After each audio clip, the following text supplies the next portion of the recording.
করোনায় দেশে আরও 132 জনের মৃত্যু, রেকর্ড সংক্রমণ হার। রাজধানীর হাসপাতালে আইসিইউ সংকট, ঢাকার বাইরে থেকে আসছে রোগী। অনেক চেষ্টা করার পরও আমরা ভর্তি করতে পারি না। আমরা মোট 3টা হাসপাতাল ঘুরতে হয়েছে। অনেক কিছু নাই, যেমন প্রেশার মাপুন নাই, আবার কারেন্টের বোর্ডে লাইন নাই, সব আমরা বাইরে থেকে কিনে আনতে হয়।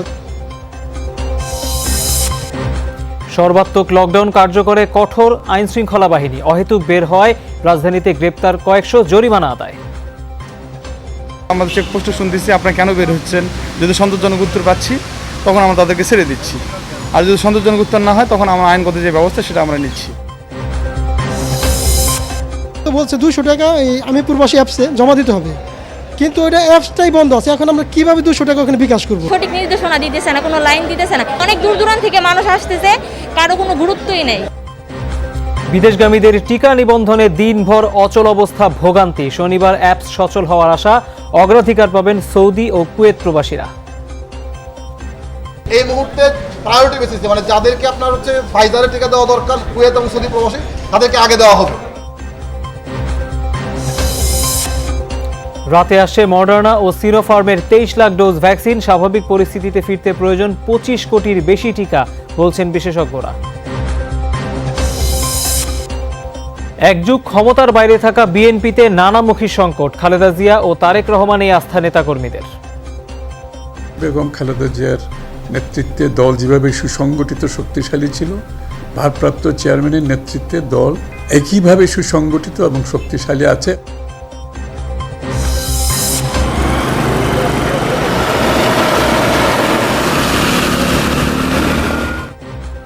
বৃষ্টি আর উজানের ঢলে সুনামগঞ্জ, ফেনী সহ কয়েক জেলার নিম্নাঞ্চল প্লাবিত, ঘরবন্দি অনেক মানুষ। এছাড়াও রাতের বাংলাদেশে থাকছে কোপার কোয়ার্টার ফাইনালে ব্রাজিলের প্রতিপক্ষ চিলি, ইউরোতে ইতালি বেলজিয়ামের হাই ভোল্টেজ ম্যাচ। ইউরোর শেষ চারে যেতে মুখোমুখি স্পেন, সুইজারল্যান্ড।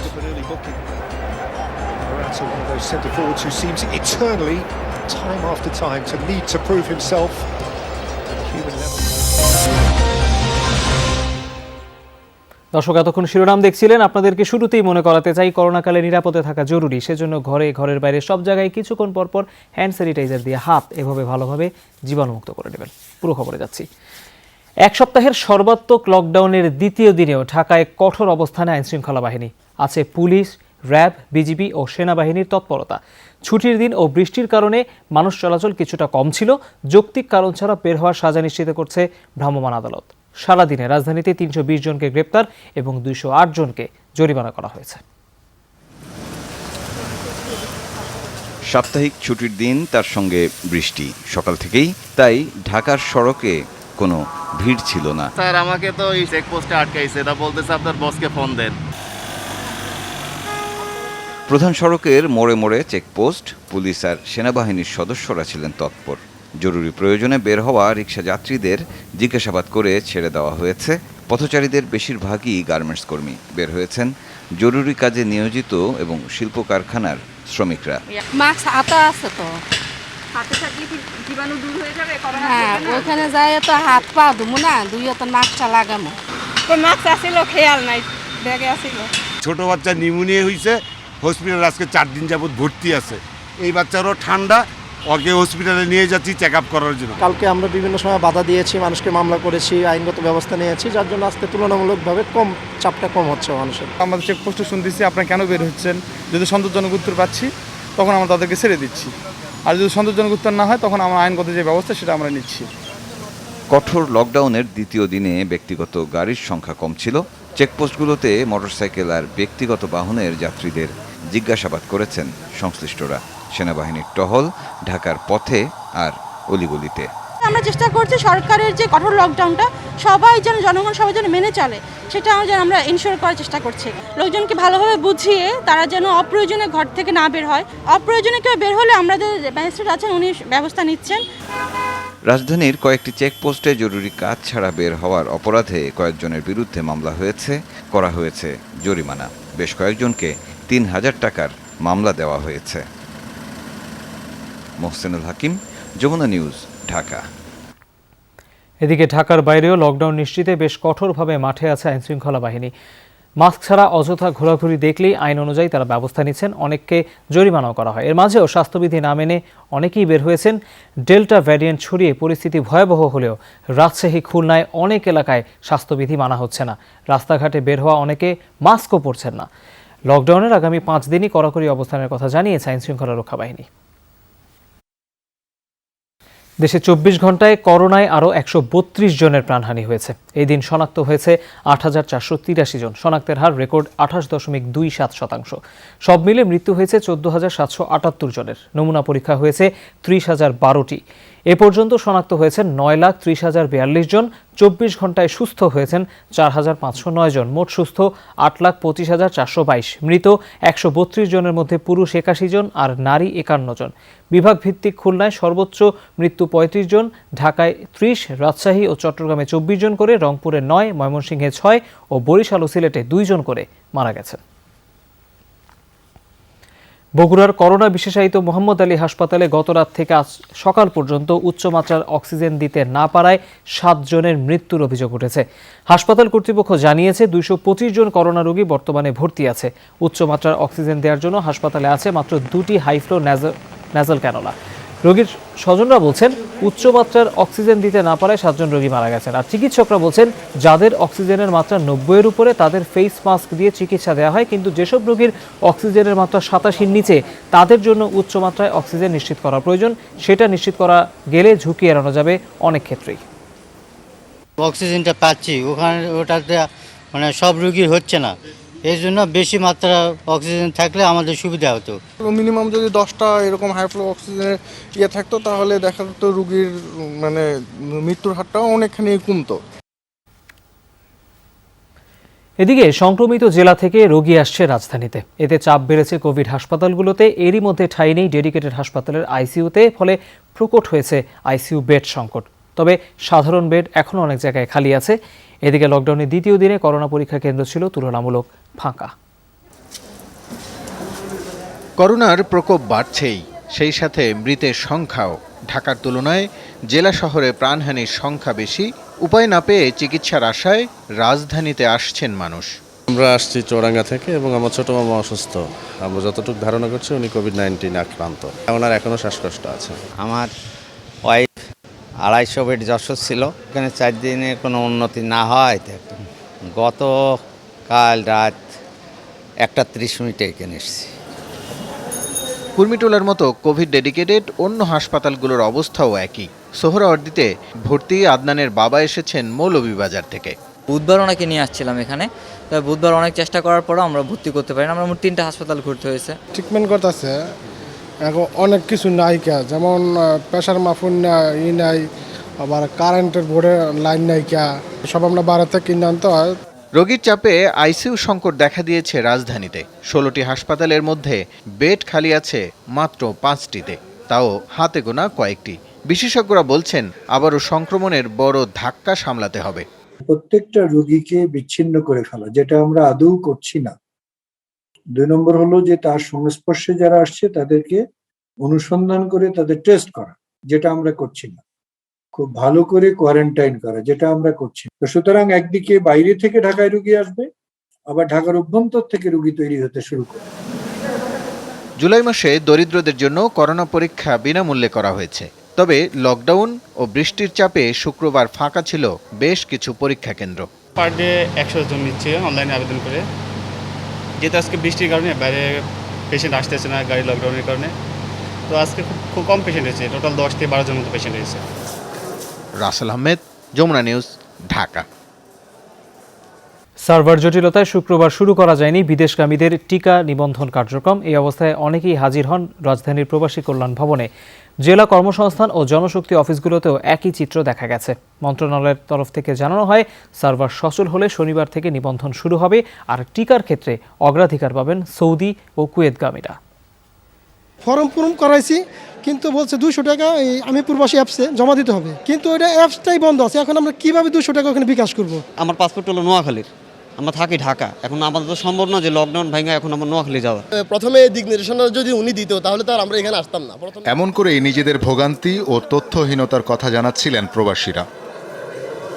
ভ্যাকসিন নিলে বিদেশে গিয়ে থাকতে হবে না কোয়ারেন্টাইনে, এজন্য অ্যাপ খোলা হলেও তাতে ঢুকতে পারছেন না কেউ।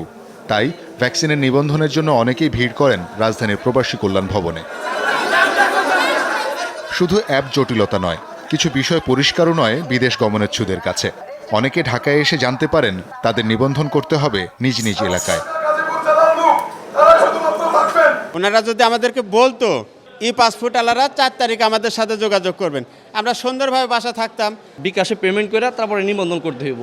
একটা লোকেও এই খবরগুলো জানে না, কেউ আমরা কইরা আসি নাই। সঠিক নির্দেশনা দিতেছে না, কোনো লাইন দিতেছে না, জাস্ট পূরণ করতেছে। অনেক দূর দূরান্ত থেকে মানুষ আসতেছে, কারো কোনো গুরুত্বই নেই। এখানে বসে মাইকে বলতেছে, কজন শুনছে এখানে কথাগুলো শুনছে, কেউ মাইকে বলছে, একজন শুনছে আরেকজন শুনে নাই। এই মুহূর্তে সার্ভারের সমস্যা হচ্ছে, বাট আমরা চেষ্টা করছি যত দ্রুত সম্ভব এটা সমাধান করা যায় কিনা। প্রবাসী কল্যাণ মন্ত্রণালয় বলছে একসাথে অনেকে ঢোকার চেষ্টা করায় ডাউন হয়ে গেছে ন্যাশনাল টেলিকমিউনিকেশন মনিটরিং সেন্টারের সার্ভার। এটি কেটে গেলে ধৈর্য ধরে সবাইকে অনলাইনে নিবন্ধন করার আহ্বান জানিয়েছেন কর্মকর্তারা। ফাইজারের টিকা দেওয়া দরকার, কুয়েত এবং সৌদি প্রবাসী তাদেরকে আগে দেওয়া হবে। কেমন? তো সেই জন্যে আপনারা একটা শিডিউল আমরা করে দেবো কালকে, এটা দেখে পরে আসবেন।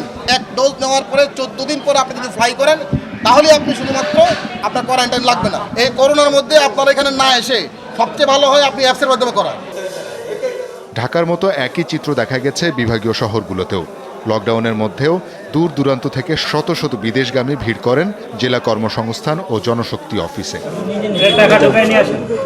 সিলেটেও একই পরিস্থিতিতে পড়েন প্রবাসীরা। কোনো মোবাইল ব্যাংকিং নয়, সরাসরি নিবন্ধনের 200 টাকা জমা নেওয়ার দাবি জানান তারা। ফর্ম নিছে, আমরা সবাই ফর্ম পূরণ করছি, জমা নিতেছে না। এখানে তো ওরা অ্যাপটাই এখনো দুর্বল, এখনো কাজ করতেছে না, পেমেন্ট নিচ্ছে না, ক্যাশ নিচ্ছে না, রেজিস্ট্রেশন হচ্ছে না, নিবন্ধনটা টোটালি হচ্ছে না। শওকত মঞ্জুর শান্ত, যমুনা নিউজ, ঢাকা। রাতে আসছে করোনার ভ্যাকসিনের নতুন চালান। এ দফায় ঢাকায় পৌঁছাবে চীন থেকে সিনোফার্মের 20 লাখ আর যুক্তরাষ্ট্র থেকে মডার্নার 12 লাখ ডোজ। শনিবার সকালে মডার্নার আরও 13 লাখ টিকা ঢাকায় পৌঁছানোর কথা রয়েছে। টিকার বৈশ্বিক উদ্যোগ কোভ্যাক্স থেকে এই দুদিনে যুক্তরাষ্ট্রের মাধ্যমে মোট 25 লাখ টিকা পাচ্ছে বাংলাদেশ, যার সবগুলোই মডার্নার। আর চীন থেকে সিনোফার্মের 50 লাখ ডোজ টিকা কিনেছে সরকার, তারই 20 লাখ ডোজ শুক্রবার আসছে। শাহজালাল বিমানবন্দরে স্বাস্থ্যমন্ত্রী জাহিদ মালিকের উপস্থিতিতে এসব টিকা বাংলাদেশের কাছে হস্তান্তর করবে যুক্তরাষ্ট্র ও চীন দূতাবাস। করোনা পরিস্থিতি স্বাভাবিক করতে বাংলাদেশের লাগবে আরও অন্তত 25 কোটি 30 লাখ ডোজ টিকা। তাই টিকা সংগ্রহের প্রচেষ্টা আরও জোরদার করার তাগিদ দিচ্ছেন বিশেষজ্ঞরা। বলছেন, টিকা পরিস্থিতি নিয়ে আত্মতুষ্টিতে ভোগার কোনো সুযোগ নেই। অক্সফোর্ড অ্যাস্ট্রাজেনেকার দ্বিতীয় ডোজ না পাওয়া 14 লাখ মানুষকে অন্য টিকা দেওয়ার কথাও বলেছেন তারা। বিস্তারিত মাহফুজ মিশুর রিপোর্টে। এই লক্ষ্যে প্রয়োজনীয় ভ্যাকসিন সংগ্রহের জন্য যত টাকাই লাগুক না কেন আমরা সে টাকা দেব। টিকা কেনার জন্য টাকা নিয়ে বসে আছে বাংলাদেশ। বহু চেষ্টার পর চীন থেকে আসছে 50 লাখ ডোজ সিনোফার্মের টিকা, আর বৈশ্বিক উদ্যোগ কোভ্যাক্স থেকে 25 লাখ ডোজ মডার্নার টিকা আসছে ওয়াশিংটন থেকে। এ পর্যন্ত ভারত থেকে 1 কোটি 3 লাখ সহ দেশে এসেছে মোট 1 কোটি 15 লাখের মতো টিকা। স্বাভাবিক জীবনে ফিরতে দেশের 80% মানে 13 কোটি 60 লাখ মানুষকে দিতে হবে টিকা। সেই হিসেবে দরকার আরও 25 কোটি 30 লাখ ডোজ। বিগ অ্যাকাউন্ট, কাজেই এটার জন্য আমাদের বসে থাকলে তো চলবে না, বরং সরকার তো চেষ্টাও করতেছে। তবে এটা যত তাড়াতাড়ি সম্ভব তত আমরা ভাইরাসের মিউটেশন যেটা রূপ পরিবর্তন যেটা হচ্ছে সেটাকে আমরা প্রিভেন্ট করতে পারি। প্রাইমারি টার্গেট থেকে যেন আমি সরে না যাই, চীন, রাশিয়া, ভারত, এই প্রাইমারি টার্গেট থেকে। আরেকটা হচ্ছে আমার ন্যাশনাল ক্যাপাসিটি বিল্ডিং, এই আরেকটা জায়গা। থার্ড হবে তার বাইরে দেখা যে আর কারা করতে পারে। বিদ্যমান বাস্তবতায় টিকা যে বৈশ্বিক রাজনীতি ও কূটনীতির অপরিহার্য অংশ সেটি উল্লেখ করে যোগাযোগ আরও বাড়ানোর পরামর্শ বিশেষজ্ঞদের। ইন্ডিয়া আমাদেরকে এতগুলো টিকা দিতে চেয়েছে, কারণ দিতে পেরেছে এবং দিয়েছেও। সেটার পিছনে কিন্তু একটা জিওপলিটিক্যাল, সুস্পষ্ট জিওপলিটিক্যাল কারণ ছিল।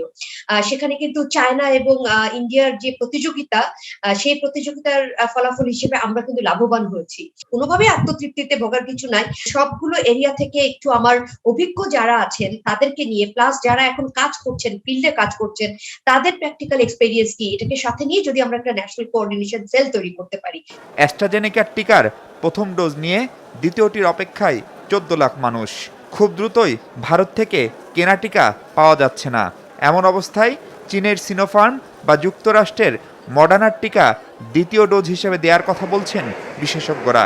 আমি মনে করি যে মিক্সড ডোজ দিলে কোনো অসুবিধা নাই, এটা চিন্তা ভাবনা করা উচিত। অ্যাটলিস্ট যেটা 14 থেকে 15 লাখ যারা ভ্যাকসিন এখনো পায়নি, অন্তত পরীক্ষামূলকভাবে এক্সপেরিমেন্টাল ডোজ হিসেবে আমরা 100 বা 50 জন বা 150 জনকে আমরা এটা দিতে পারি। পাশাপাশি বিদেশি টিকা দেশে উৎপাদন ও নিজস্ব ভ্যাকসিন উৎপাদন করতে না পারলে দীর্ঘমেয়াদে সংকট কাটবে না বলেও সতর্ক করেন তারা। মাহফুজ মিশু, যমুনা নিউজ, ঢাকা।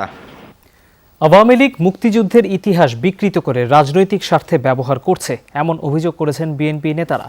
বিকেলে এক ভার্চুয়াল আলোচনায় কথা বলেন তারা। বলেন, বিএনপি কখনো মুক্তিযুদ্ধকে রাজনৈতিক হাতিয়ার হিসেবে ব্যবহার করেনি। আওয়ামী লীগ তাদের ইচ্ছে মতো ইতিহাস লিখেছে। জিয়াউর রহমানের খেতাব বাতিলের উদ্যোগ তাদের অপকর্মের জ্বলন্ত প্রমাণ। বিএনপি মহাসচিব মির্জা ফখরুল ইসলাম আলমগীর বলেন, খালেদা জিয়ার নেতৃত্বকে ভয় পেয়ে মিথ্যা মামলা দিয়ে সরকার তাকে কারাগারে আটকে রেখেছে। সমগ্র দেশ আজকে একটা ফ্যাসিবাদের জাটা কলে পড়ে গেছে। আজকে এখানে অর্থনীতিকে পুরোপুরি একটা লুটের অর্থনীতি পরিণত করা হয়েছে। আজকে এখানে রাজনীতিকে ধ্বংস করে দিয়ে শুধুমাত্র এক দল এক ব্যক্তির রাজনীতিকে প্রতিষ্ঠা করার চেষ্টা চলছে।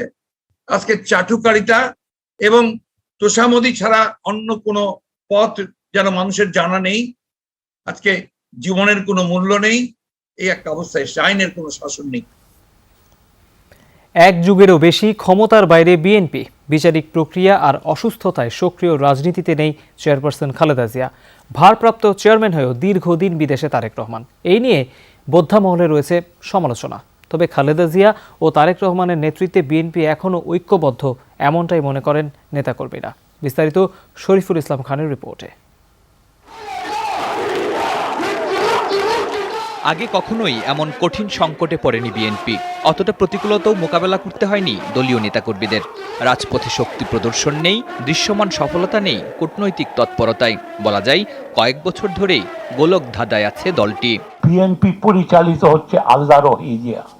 আমি বারে বারে বলেছি, তারেক 2 বছর চুপচাপ বসে থাকো, পারো তো বিরাটের লেখাপড়াতে যুক্ত হয়ে যাও। তবে এসব আলোচনা সমালোচনার মাঝেও শীর্ষ নেতৃত্বের প্রতি আস্থাশীল দলের নেতাকর্মীরা। জাতীয়তাবাদী শক্তির প্রতিটা নেতাকর্মী আজকে তারেক রহমানের নেতৃত্বে আজকে ঐক্যবদ্ধ। তারেক রহমান সঠিক পথে আছে। তারেক রহমান জাতীয়তাবাদী শক্তিকে ঐক্যবদ্ধ করার জন্য কাজ করছেন। তারেক রহমান বাংলাদেশের গণতন্ত্র প্রতিষ্ঠা করার জন্য কাজ করছেন, যার জন্য আজকে তারেক রহমানের বিরুদ্ধে আজকে ষড়যন্ত্র করা হচ্ছে। দেশনায়ক জনাব তারেক রহমান শুধু একটা নাম না, উনি একটি প্রতিষ্ঠান।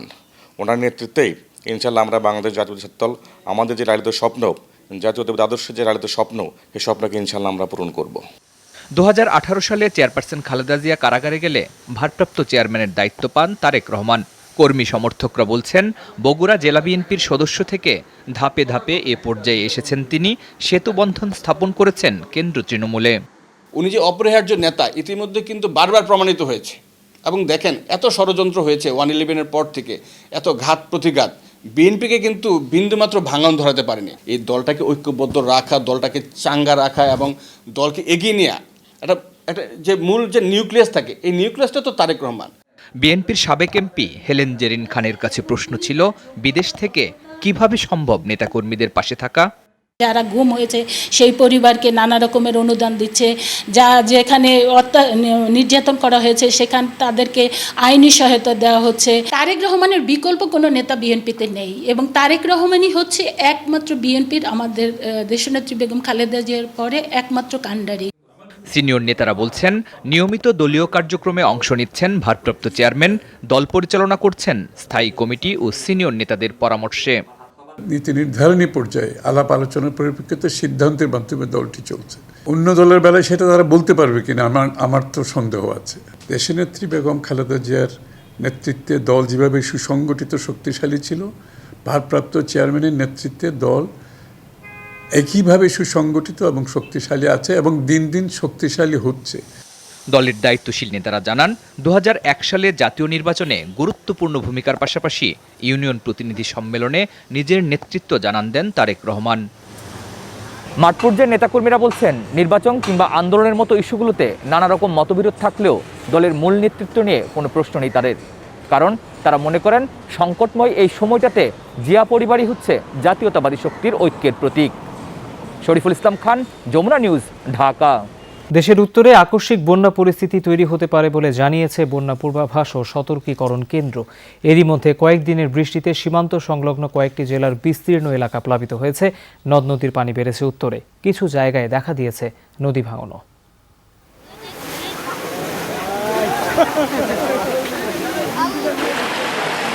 আবারও মুহুরী, কহুয়া ও সিলোনিয়া নদীর বন্যা নিয়ন্ত্রণ বাঁধে ভাঙন, ডুবেছে নিম্নাঞ্চল, পানিবন্দী অসংখ্য মানুষ। এলাকাবাসীর টেকসই একটি বাঁধের দাবি দীর্ঘদিনের, কিন্তু তা উপেক্ষিত।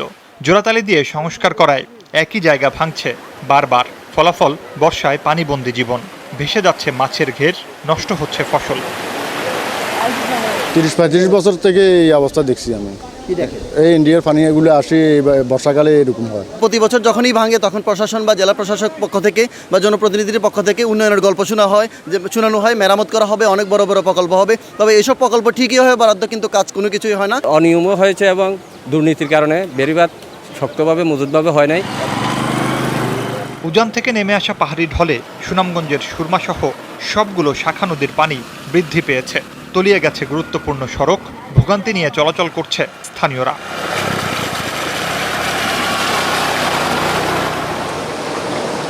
শেরপুরেও পাহাড়ি ঢলে প্লাবিত ঝিনাইগাতির বেশ কিছু এলাকা, বাড়িঘরে পানি ঢুকেছে, ডুবে গেছে রাস্তাঘাট। আমগো রাস্তা কমর মধ্যে বুক পানি, আঙ্গুর কাপড় ধরি দল করে যে মেম্বার সেন পার হইলো, কোনোদিন রাস্তা আঙ্গুর ভালো করে দিল না। অর্ধহারে অনাহারে দিন যাপন করতেছে তারা, আজ পর্যন্ত চুলাতে আগুন জ্বালাইতে পারে না, খাদ্য কষ্ট হইতেছে। তিস্তার পানিও শঙ্কা জাগাচ্ছে নতুন করে। গজলডোবার সবকটি জলকপাট খুলে দেয়ায় বৃদ্ধি পেয়েছে পানি। এরই মধ্যে ভাঙনও শুরু হয়েছে লালমনিরহাটের কয়েকটি জায়গায়। বন্যা পূর্বাভাস ও সতর্কীকরণ কেন্দ্র বলছে, উজানে ভারী বৃষ্টির ফলে তিস্তা, ধরলা, দুধকুমার ও ব্রহ্মপুত্রের পানি দ্রুত বৃদ্ধি পেতে পারে, সৃষ্টি হতে পারে আকস্মিক বন্যা। মুর্শিদুজ্জামান হিমু, যমুনা নিউজ। শরীয়তপুরের নড়িয়ায় দুর্বৃত্তদের হামলায় উপজেলা প্রকল্প বাস্তবায়ন কর্মকর্তা সহ 3 জন আহত হয়েছেন। তাদের হাসপাতালে চিকিৎসা দেওয়া হচ্ছে। ইউএনও জানান, নড়িয়ার পাচক গ্রামে আশ্রয়ণ প্রকল্পের কাজ পরিদর্শনে যান কর্মকর্তা আহাদির মিয়া সহ কয়েকজন। এ সময় তাদের উপর হামলা চালায় একদল দুর্বৃত্ত। এতে গুরুতর আহত হন প্রকল্প বাস্তবায়ন কর্মকর্তা, উপসহকারী প্রকৌশলী সোহেল হোসেন এবং সুপারভাইজার রাসেল। এই ঘটনায় 5 জনকে আটক করেছে পুলিশ।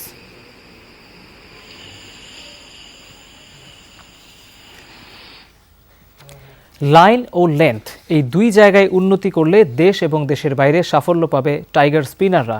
একথা বলেছেন দলের নতুন স্পিন কোচ রঙ্গনা হেরাত।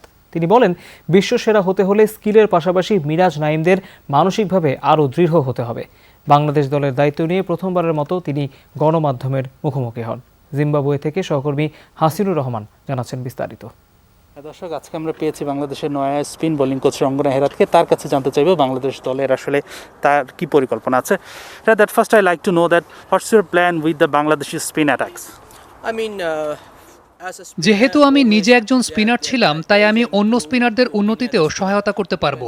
ছেলেরা সাম্প্রতিক সময় ভালো করছে, আশা করছি আমার জ্ঞান এবং অভিজ্ঞতা বিনিময়ের মাধ্যমে আমি তাদের উন্নতিতে ভূমিকা রাখতে পারবো।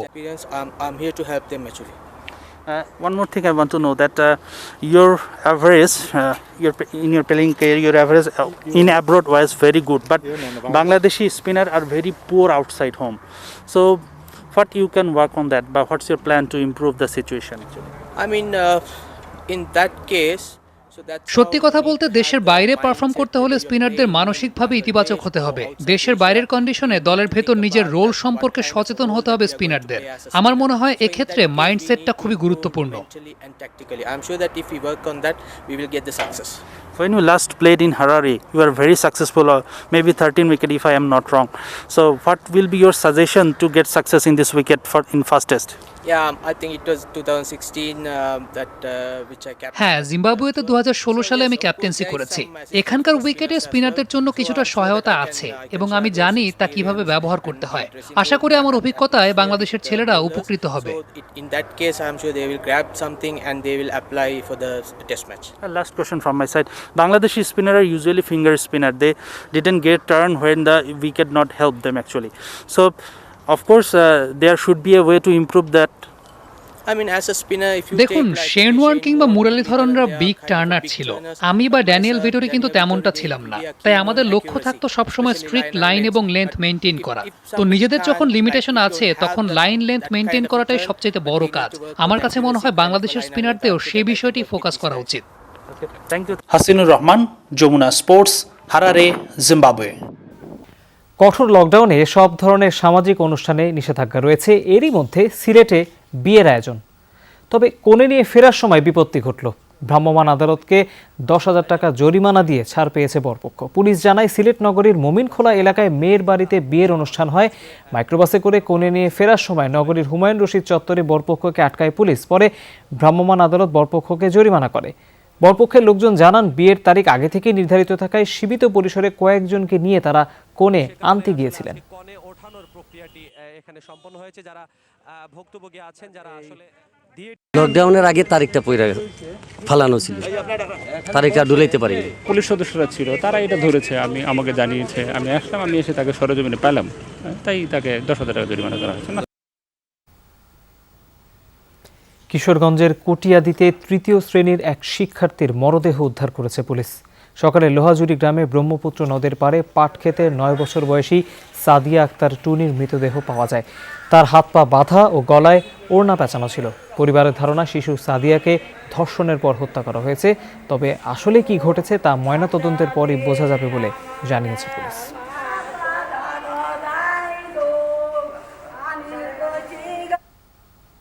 যাত্রী বেশে উঠে চেতনানাশক মেশানো জুস খাইয়ে টাকা পয়সা ও অটোরিকশা লুট করে নেওয়া চক্রের 4 সদস্যকে আটক করেছে পুলিশ।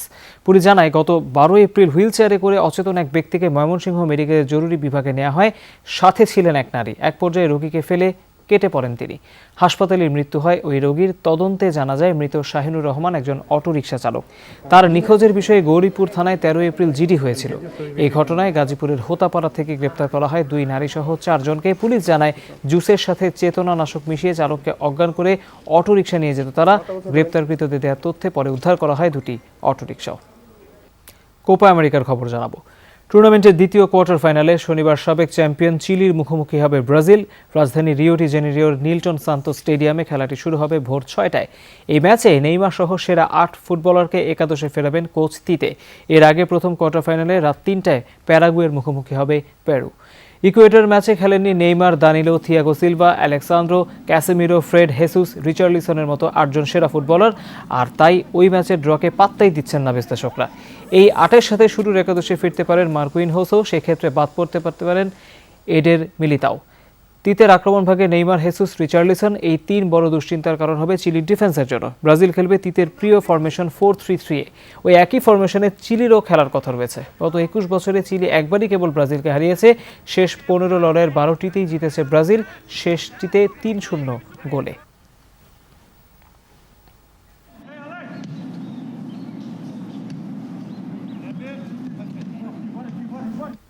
ইউরোর খবর জানাবো। সেমিফাইনাল নিশ্চিত লড়াইয়ে এই মুহূর্তে মুখোমুখি স্পেন, সুইজারল্যান্ড। রাশিয়ার সেন্ট পিটার্সবার্গে ম্যাচটি শুরু হয়েছে বাংলাদেশ সময় রাত 10টায়।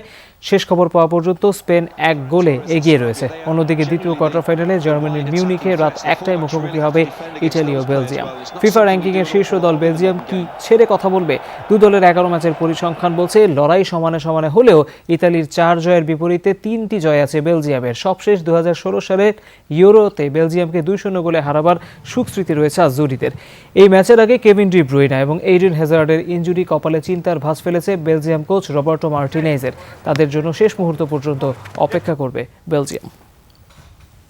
দীর্ঘ 2 দশক পর আফগানিস্তানের বাগরাম বিমান ঘাঁটি ছাড়ল মার্কিন সেনারা। শুক্রবার আফগানিস্তানে যুক্তরাষ্ট্রের অন্যতম বড় সামরিক ঘাঁটি থেকে সব মার্কিন সেনাকে সরিয়ে নেওয়া হয়। তালেবানের সাথে হওয়া শান্তি চুক্তির অংশ হিসেবে এই সিদ্ধান্ত নেওয়া হয়েছে বলে জানিয়েছেন পেন্টাগনের কর্মকর্তারা।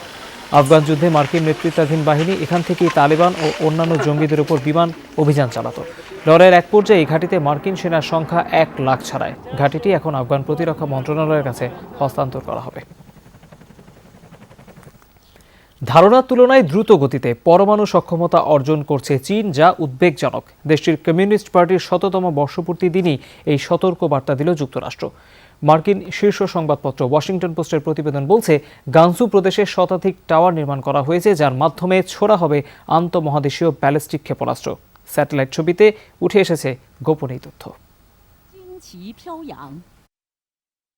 অতীতেও নানা ইস্যুতে ছিল চীন যুক্তরাষ্ট্র বৈরিতা, তবে ট্রাম্প শাসনামলে সেটি পায় অনন্য মাত্রা, যার ধারাবাহিকতায় বাইডেন সরকারও স্বাভাবিক করতে পারছে না সম্পর্ক। উল্টো নিত্য নতুন অভিযোগের তীর যাচ্ছে শি জিনপিং প্রশাসনের দিকে। সে তালিকায় বৃহস্পতিবার যুক্ত হলো পরমাণু সক্ষমতা উদ্বেগজনক হারে বৃদ্ধির তথ্য।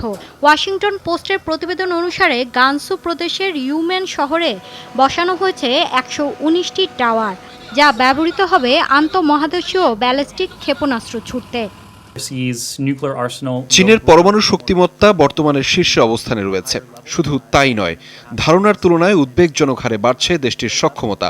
চোখের পলকে গড়ে ওঠা পারমাণবিক এ উন্নয়ন লুকানোরও কোনো উপায় নেই। স্বাভাবিকভাবেই এটি কমিউনিস্ট পার্টির সত্যিকারের অভিসন্ধি নিয়ে প্রশ্ন তোলে। চীনের অবশ্য দাবি, আন্তর্জাতিক পরিমণ্ডলে ভাবমূর্তি নষ্ট করার জন্যই যুক্তরাষ্ট্র দিচ্ছে মিথ্যা অপবাদ। স্নায়ুযুদ্ধ এবং মতাদর্শিক দ্বন্দ্বের কারণে চীন বিরোধী অবস্থান নিয়েছে যুক্তরাষ্ট্রের মতো পশ্চিমা দেশগুলো। তারা বাতাসের গতিতে মিথ্যা গুজব ছড়াচ্ছে, চীনের নামে করছে মানহানি। এর মাধ্যমে অন্যান্যদের চীন বিষয়ক চিন্তাভাবনার বিষ গুলিয়ে দিচ্ছে যুক্তরাষ্ট্র। বুধবারই ক্ষমতাসীন দল সিসিপি উদযাপন করেছে প্রতিষ্ঠার 100তম বার্ষিকী, যেখানে প্রেসিডেন্ট শি জিনপিং হুঁশিয়ারি দেন, চীনের ব্যাপারে নাক গলাতে এলে ঐতিহাসিক প্রাচীরে থেতলে দেয়া হবে মাথা। মৌলি ইসলাম, যমুনা নিউজ। দর্শক, এই ছিল রাতের বাংলাদেশে। আপনাদের আবারও মনে করাতে চাই, সবাই ঘরে এবং ঘরের বাইরে নিরাপদে থাকতে সব জায়গায় কিছুক্ষণ পরপর হ্যান্ড স্যানিটাইজার দিয়ে হাত ভালোভাবে জীবাণুমুক্ত করে নেবেন। এতক্ষণ যারা সাথে ছিলেন তাদের সবাইকে অনেক ধন্যবাদ।